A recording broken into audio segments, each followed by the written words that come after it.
Good afternoon and welcome to A Gathering Place. My name is Marilyn Hemingway, and A Gathering Place is brought to you by the Gullah Geechee Chamber of Commerce. I got a new background behind me, folks. When you're moving around, you just hop on when you can and where you can. So, we got a good show for you today. It's our second Wednesday Environmental and Energy program, and we have our special guest with us from the South Carolina Environmental Law Project, and we're going to be talking about DHEC permitting, how it impacts marginalized communities, because you need to know there's a lot of stuff going out there, folks, that has resulted in polluted waters in marginalized communities, and we need to be informed and engaged in the DHEC permit process because it impacts you.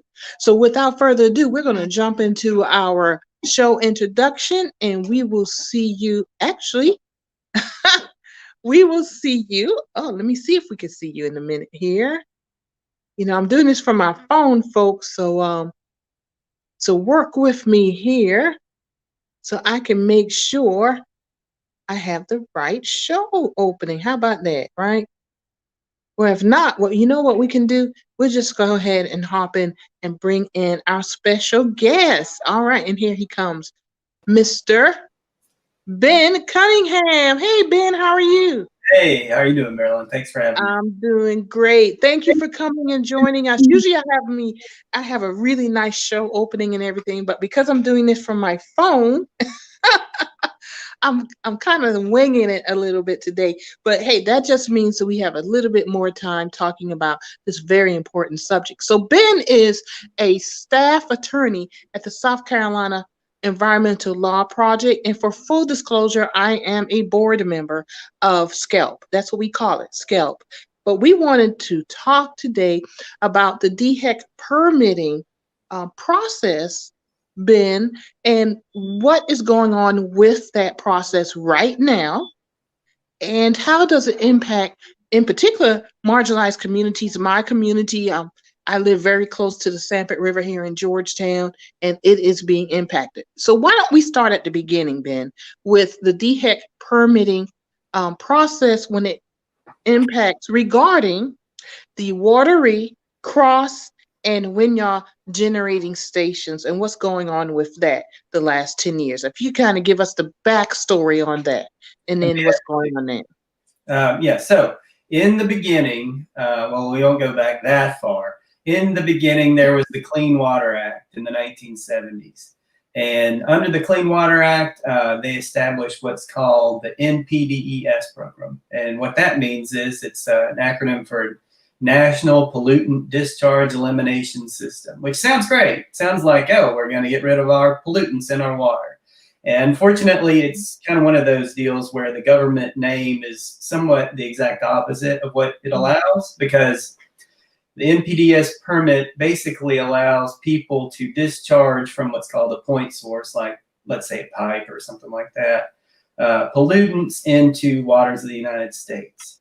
And the idea behind it is, well, if people are going to be discharging pollutants, we want to know what pollutants are being discharged.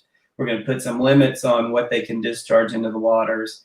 We're going to require them to monitor what they're doing and report on it, which is a great idea. And there's also some provisions in there that's stuff called BATS, Best Available Technologies, which basically means that EPA, and in this case in South Carolina, EPA has delegated its enforcement of NPDES to DHEC.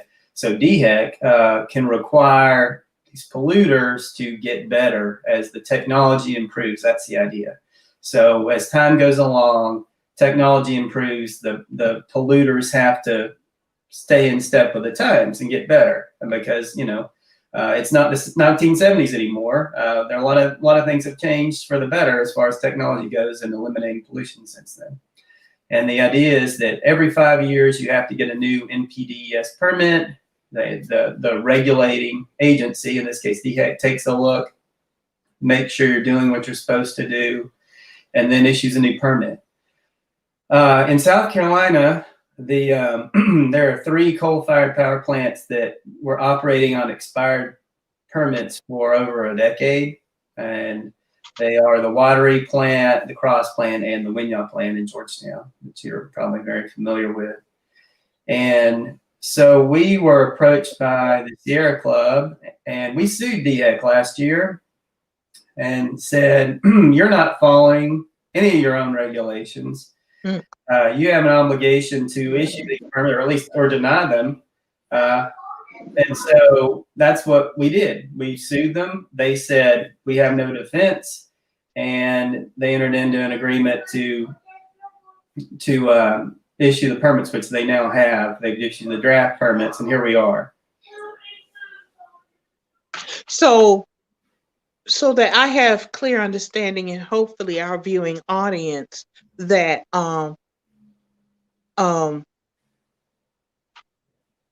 these permits are to ensure that the regulated entities, and in this case, 3 coal generating plants, are meeting the permit requirements for the safety of the communities that they are in. That's exactly correct. All right. And that's not happening because for the past 10 years, at least the past 10 years, they have not been renewing the permits. DHEC has not been doing what it is supposed to be doing, which is renewing these permits, which means to renew a permit, I'm assuming you have to go through a process of inspections or looking at the quality of water, looking at the pollutant rates and saying, hey, this is good or this is bad. And if it's good, then you're meeting all the requirements, then your permit gets renewed. But if you're not renewing the permits, if you're not doing the process at all, then how you're not renewing permits, because DHEC was not doing the process at all. Is that my understanding? That's correct. And this is, I've got my son in here. His mother is a little late today, so. Oh, that's all right. We welcome children too. We love children. And what's his name? Here we go, buddy. All right. So sorry about that. No problem. We totally understand, with everybody being at home or whatever. So we're good. So DHEC has not been doing what DHEC is supposed to be doing. That's right. DHEC, and I will say this, that these power plants submitted their applications, and DHEC just didn't do anything. DHEC sat on them.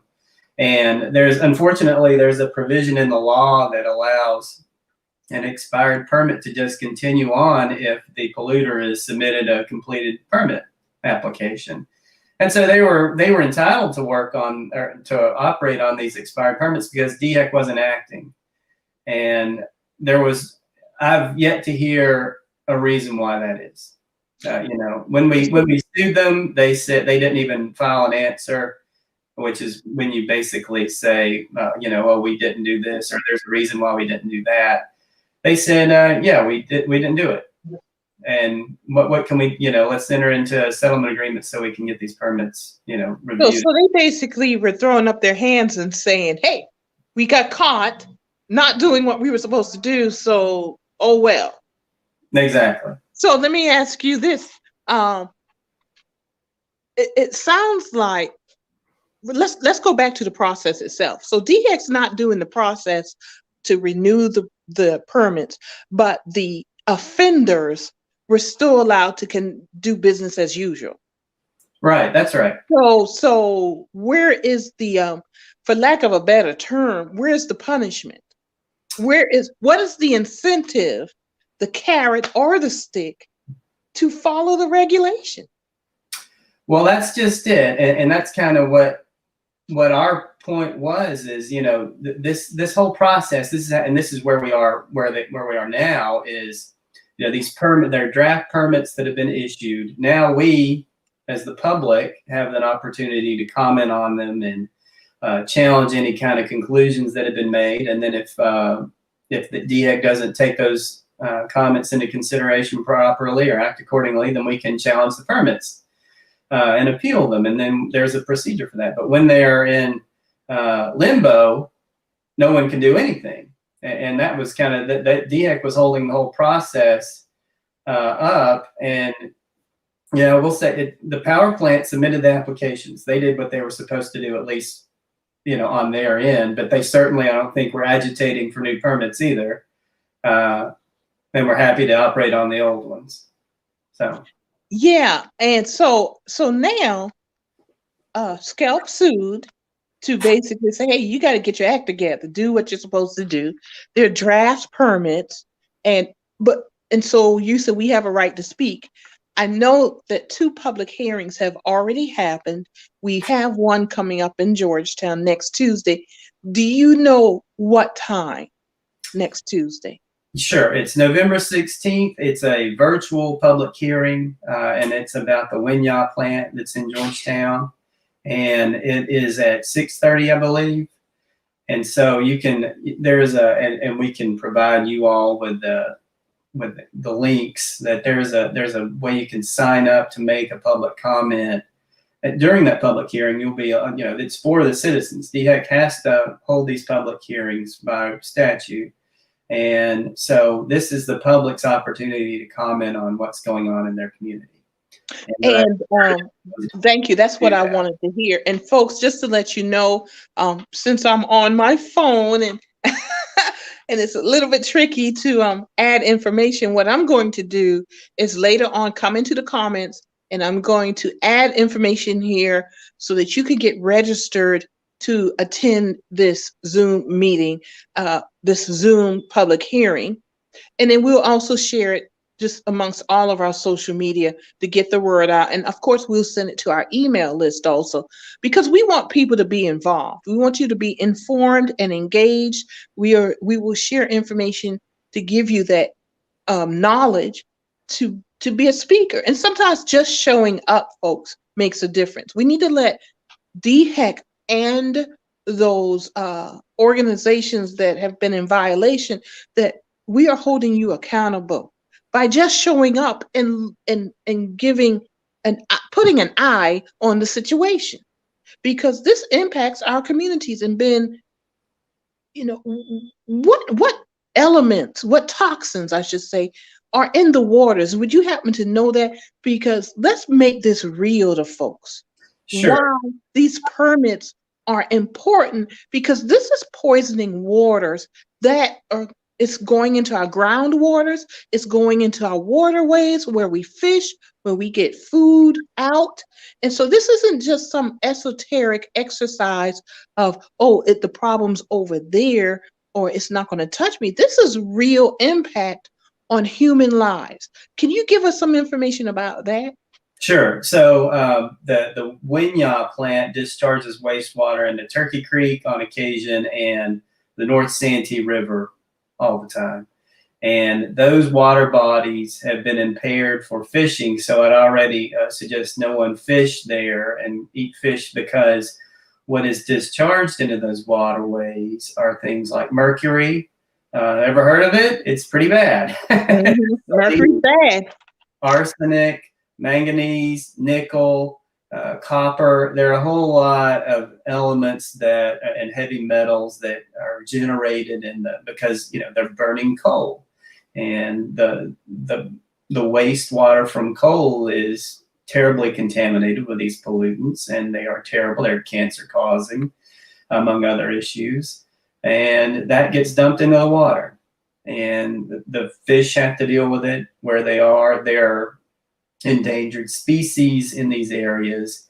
There's the West Indian manatee, there's the Atlantic sturgeon, there's another host of endangered species within a 5-mile radius that DHEC basically says, if some come around, we'll try and shoo them away, which I think that would be a great comment to make for anybody who is strongly about how these pollutants are affecting animal habitat, especially endangered and threatened animals.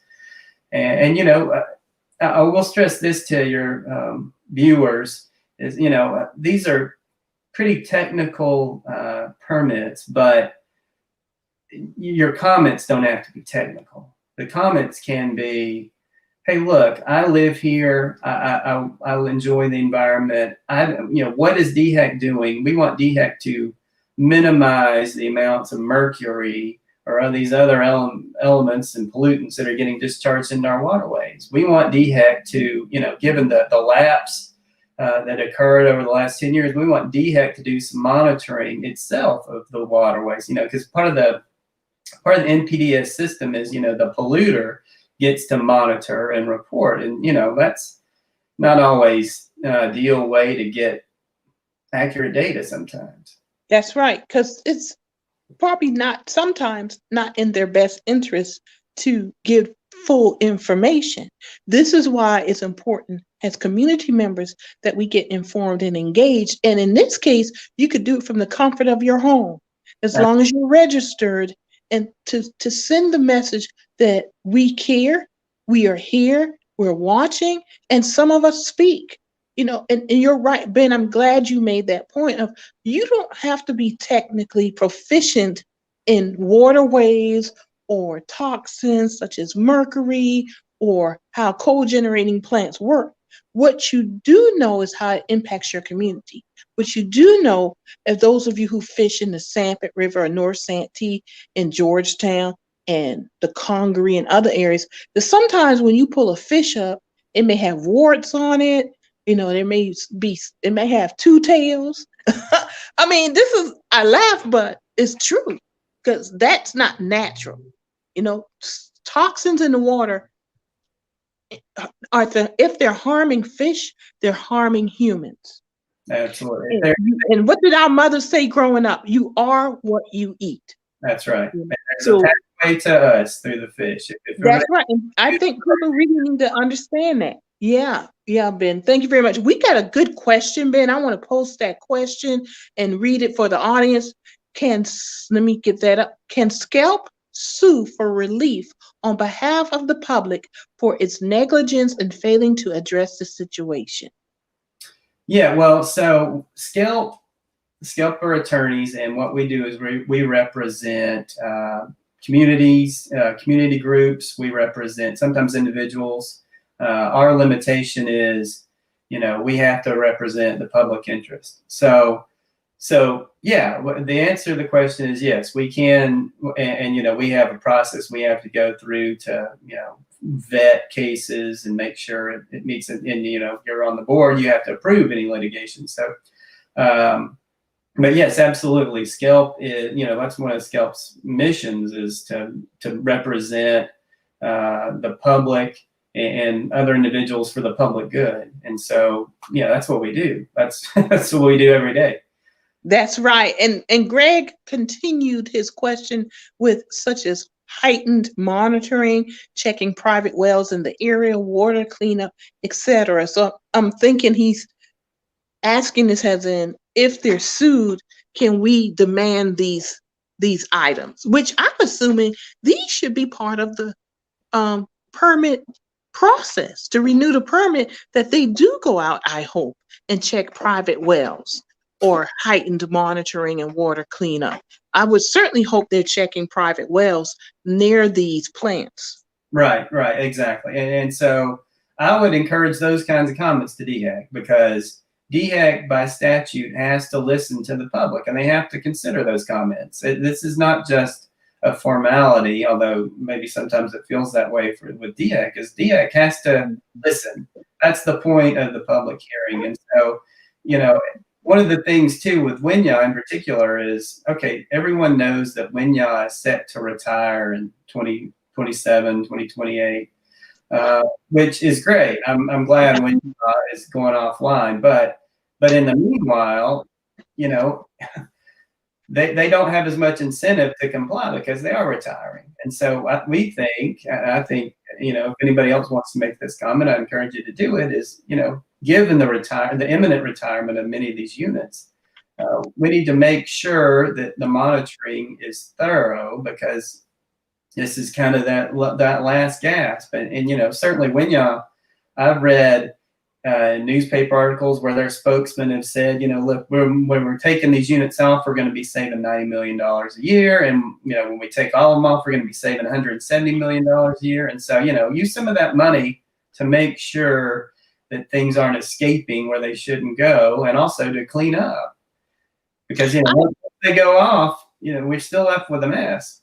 I agree with you, Ben. I was in a meeting just this week, and I one of my questions was, okay, we know about pollution now. And just because they're shutting down the plants doesn't mean the day they shut down the plant that the pollution is going to disappear. That pollution is in water. And if it's in water, it's in our grounds. So, what are the plans for cleanup? And I think I've never been married, but I remember my mother saying, if you ever get married, start the way you intend on continuing. So think of this as a marriage, folks, with these polluters and with DHEC. We want you to correct your behavior if we plan on continuing this marriage, and that's why we have to get you informed and engaged and to these public hearings so that they can hear the public, because DHEC serves the public. They That's right. serve us. So they need to do everything they can to ensure that the public stays healthy. And they have failed at that in this situation. So they need to be held accountable right now, but also accountable in the future, even though these, when y'all, you're correct, is closing 2028. That the message needs to be sent now. So even now and after it closes, that pollution is cleaned up, water is monitored, private wells are checked so that they're regulated. Um, any thoughts with Ben? Have you heard anything about after they're closing, what cleanup plans would be? That's going to be, I think, a separate process, but I think Okay. it needs to be, because the NPDS that's we're gonna have a public hearing about and next week. And by the way, you can even if you can't make the hearing, you still have an opportunity to submit public comments directly to DHEC, even online. So that comment period is going to be open a little while after that, or if you want to right now, please go ahead.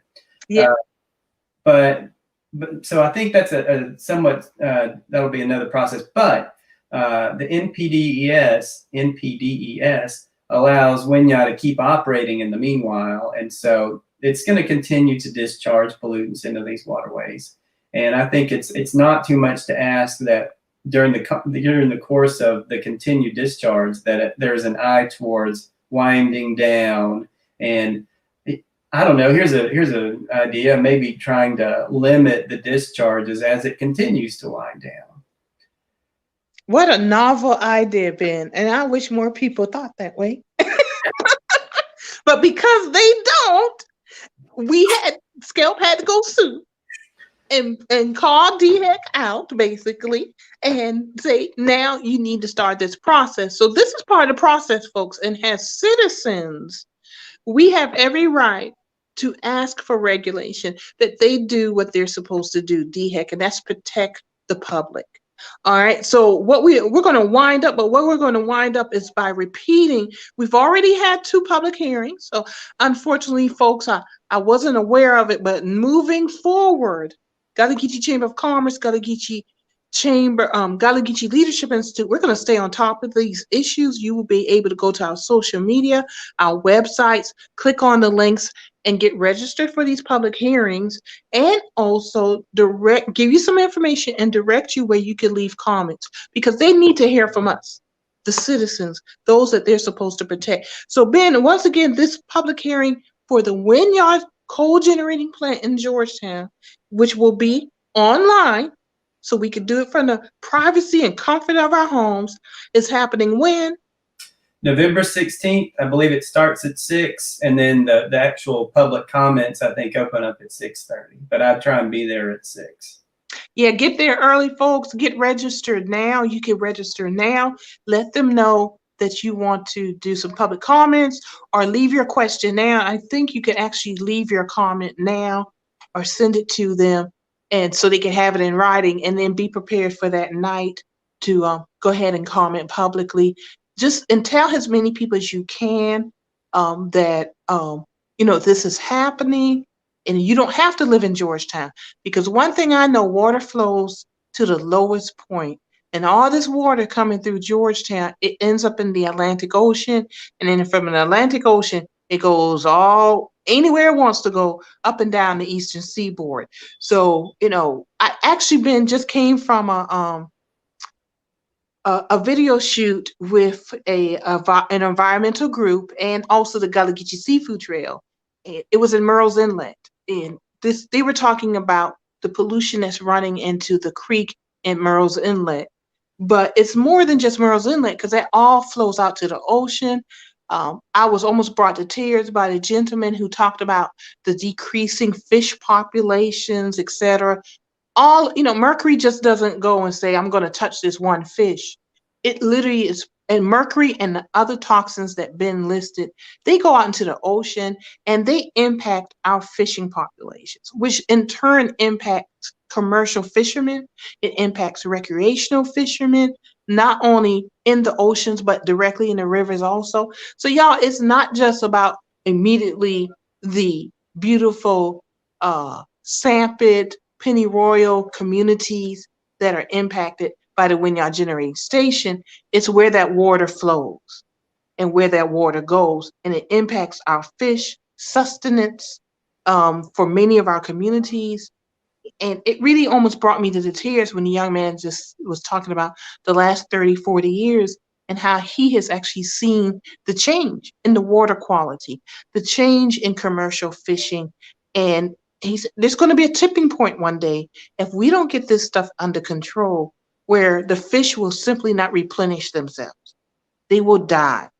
And we have right now an opportunity to make a difference, to stop some of this by demanding accountability of DHEC. So I want you guys to go to DHEC. Don't wait for me because I'm actually about to leave here and go to another meeting. Don't wait for me to put it on social media. Go to DHEC right now and find that public hearing. Get registered and let's have some public comments. Ben, before I let you go, what's some final words? What else do we need to know? And by the way, thank you for the work that you do. You are really appreciated. Scalp is really appreciated. I'm proud to be associated with the organization. But any final words, Ben? Well, first of all, thank you, and we're happy you are associated, and we're happy to be associated with you, Marilyn. I would say this. I would say, one, if you have any questions, and I know you're going to send out some links, we can get you some information if that will make you feel more comfortable in commenting.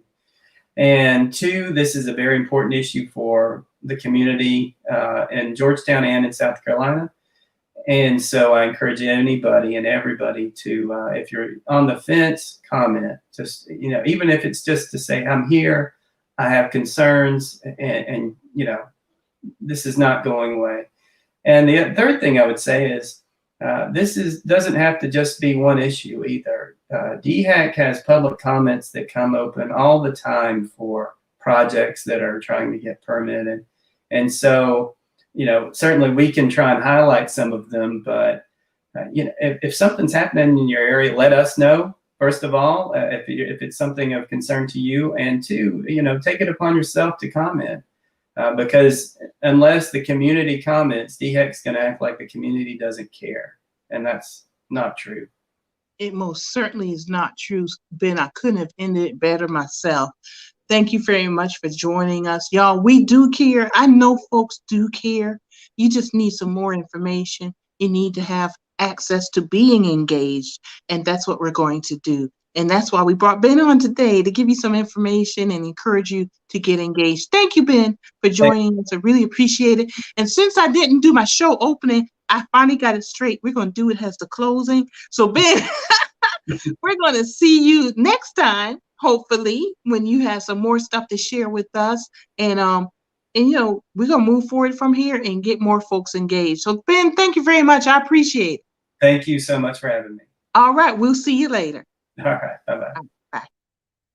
All right, folks, that was Ben Cunningham, staff lawyer with South Carolina Environmental Law Project. We appreciate you joining us today. Quick show today, but well worth it sharing that information. Oh, Lorraine Chow, who's also staff. She does, how can I put Lorraine, your blank communications. Thank you, communications coordinator at Scalp. In the comments section, she's placed the link. It's so smart. Thank you for that link. Right there, y'all, it's in the comments section. You can go to that link right now, get registered for the public hearing, and leave your comments now or wait to that public hearing. But anyway, let DHEC know that we are engaged and we have our eye on the process and demanding accountability and transparency. Thank you, Lorraine, for posting that. Y'all, it is in the comment section and we're looking forward. I'm going to be there. So come on out and join us. And folks, really appreciate you joining us today. Enjoy the rest of your day. And instead of our opening, now we're going to do it for closing, and I'll see you later. Good night. Hello, I'm Marilyn Hemingway, and welcome to A Gathering Place. I said, I'm stepping back because we have young voices who want to be heard and they're moving on something. Branding is really important to you and your business. Even a basic type of technology, you'll learn it all. And people are Good question.